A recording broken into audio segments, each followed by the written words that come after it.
ఈ వీడియో పొట్టిగా ఉన్న వాళ్ళకి అంటే కాస్త కురచుగా ఉన్న వాళ్ళందరికీ షేర్ చేయండి. వాళ్ళు మనకంటే ఏం తీసుకోరు, ఆ మాటకు వస్తే మనకంటే అద్భుతాలు చేస్తారు అని చెప్పి పైన చూపిస్తున్నాను చూడండి. ఆర్తి డోగ్రా 3.5 అడుగులేనండి, అది కూడా ఆడపిల్ల. 3.5 అడుగులున్న ఆడపిల్లని ఈ సమాజం ఎలా చూస్తుంది చెప్పండి. చుట్టపక్కల దగ్గర నుంచి, ఇక చదువుకునే చోట దగ్గర నుంచి అందరూ తేడాగా చూస్తారు కదా. దాన్నే ఛాలెంజ్గా తీసుకుందండి. దాన్నే ఛాలెంజ్గా తీసుకొని, అంటే అంగవైకల్యం ఏదైనా ఉంటే భగవంతుడు వాళ్ళకి ఇంకా అదనంగా ఇంకో రూపంలో శక్తి ఇస్తాడు అనే దాన్ని నిజం చేసి చూపించిందండి. 3.5 అడుగుల అమ్మాయి ఈరోజు ఐఏఎస్ ఆఫీసర్ అండి. రాజస్థాన్లో సమాచార శాఖ సెక్రటరీగా చేస్తోంది ఆవిడ. మామూలు ఆవిడే, పాపం తన తప్పేమీ లేదు, పొట్టిగా పుట్టడం తన తప్ప. కానీ చిన్నప్పటి నుంచి లోకులు తెలుసు కదండి, కాకుల్లాగా పీడిస్తూ ఉంటారు. ఆ లోపాన్నే మళ్ళీ గుర్తు చేస్తూ ఉంటారు. తనేం చేసిందో తెలుసా?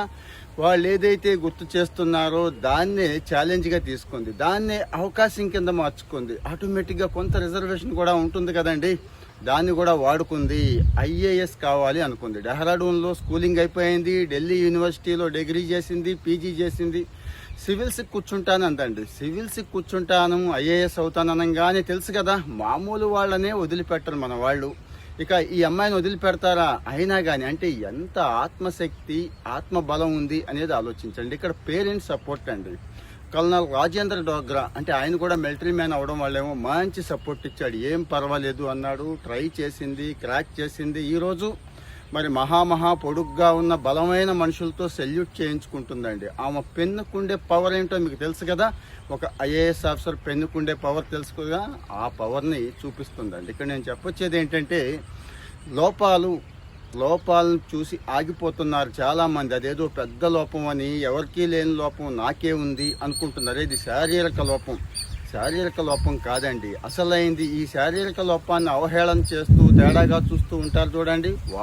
వాళ్ళు మానసిక లోపంతో బాధపడుతున్నారనే చిన్న విషయాన్ని గ్రహించి మీ లోపాన్ని పక్కన పెట్టేసి భగవంతుడిచ్చిన అదనపు శక్తిని, ప్రభుత్వం కూడా కొంత రిజర్వేషన్ ఇస్తుంది కదండి, దీన్ని వాడుకుంటే చూశారు కదా, ఈ అమ్మాయి ఎంతో మందికి ఇన్స్పిరేషన్ అవుతుందండి. అంటే లోపాలు ఉన్న వాళ్ళకే కాదండి, లోపం ఉంటేనే ఆ అమ్మాయి ఆ రేంజ్కి వెళితే ఏ లోపం లేని వాళ్ళు ఏ రేంజ్కి వెళ్ళాలి. సో మనకు కూడా ఉపయోగపడతాయి ఇలాంటి స్టోరీస్ అని చెప్పి షేర్ చేస్తున్నాను. ఈ స్టోరీని ఎవరికి షేర్ చేయాలో మీకు తెలుసు కదా. చిన్న విషయాలకి అగులు బుగులైపోయి మర్యాద పెట్టేసుకున్న పిల్లలు ఉన్నారు చూడండి, మన వాళ్ళకి షేర్ చేయండి. ఈ విభిన్న ప్రతిభావంతులు అంటారు చూడండి, పేరులోనే ఉంది కదా, వాళ్ళకు కూడా షేర్ చేయండి. ఇలాంటి సమాచారం కూడా షేర్ చేసుకుందామండి. ఫాలో అవుతూ ఉండండి.